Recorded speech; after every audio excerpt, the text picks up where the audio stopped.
இன்றைய செய்திகள். முதலில் தலைப்புச் செய்திகள். முல்லைத்தீவில் குடும்ப பெண் மீது தாக்குதல், நீதி கோரி மக்கள் ஆர்ப்பாட்டம். 17 மாவட்டங்களுக்கு கடும் மின்னல் எச்சரிக்கை. சோளம் கொடுக்கச் சென்ற சிறுமியை சீரழித்த சித்தப்பா, விசாரணைகள் ஆரம்பம். அமெரிக்க வரி விதிப்பு, விசேட குழுவை நியமித்துள்ள ஜனாதிபதி அனுரகுமார. தொடர்வென விரிவான செய்திகள்.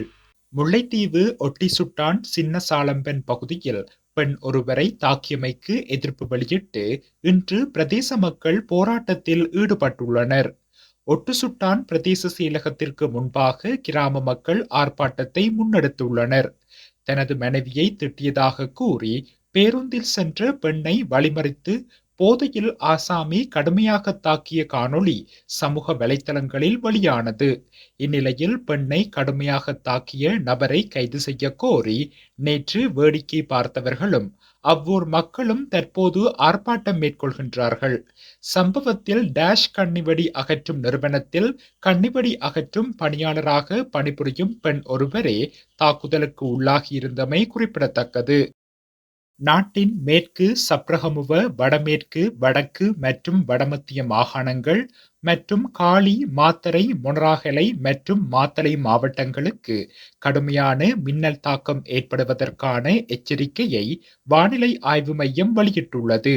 இன்று இரவு 11 மணி வரை வானிலை முன்னறிவிப்பு அமுலில் இருக்கும் என்று அந்த திணைக்களம் தெரிவித்துள்ளது.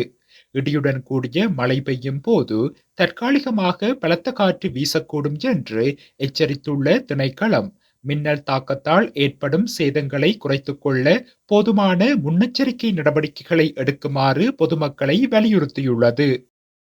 13 வயதுடைய சிறுமியை பாலியல் வன்கொடுமை செய்த குறித்த சிறுமியின் சித்தப்பாவான 45 வயதுடைய நபரொருவர் கைது செய்யப்பட்டுள்ளார் என கிராந்துருக்கோட்டை போலீசார் தெரிவித்துள்ளனர். சிறுமி தனது தாயின் அறிவுறுத்தலுக்கமைய சந்தேக நபரின் வீட்டிற்கு சோளம் கொடுக்கச் சென்றபோது இச்சம்பவம் இடம்பெற்றுள்ளதாக போலீசாரின் ஆரம்பகட்ட விசாரணையில் தெரியவந்துள்ளது.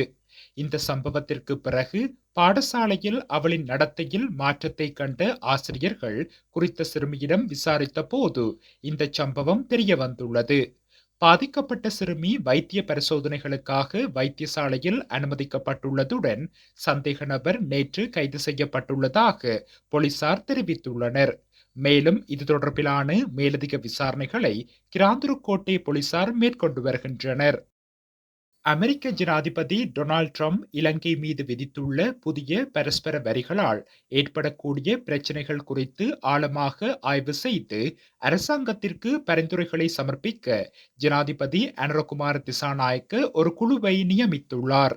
அதன்படி நிதியமைச்சின் செயலாளர், மத்திய வங்கியின் ஆளுநர், இலங்கை முதலீட்டு சபையின் தலைவர், இலங்கை ஏற்றுமதி அபிவிருத்தி சபையின் தலைவர், வெளிவிவகார அமைச்சின் பொருளாதார விவகாரங்களுக்கான பணிப்பாளர் நாயகம், ஜனாதிபதியின் சிரேஷ்ட பொருளாதார ஆலோசகர் துமிந்த ஹூலங்கமுவ, இலங்கை வர்த்தக சபையின் தலைமை பொருளாதார கொள்கை ஆலோசகர் ஷிரான் பெர்னாண்டோ, அஷ்ரப் உமர், ஷெராட் அமலின் மற்றும் ஷைஃப் ஜெப்ஜி ஆகியோர் இந்த குழுவில் நியமிக்கப்பட்டுள்ளனர்.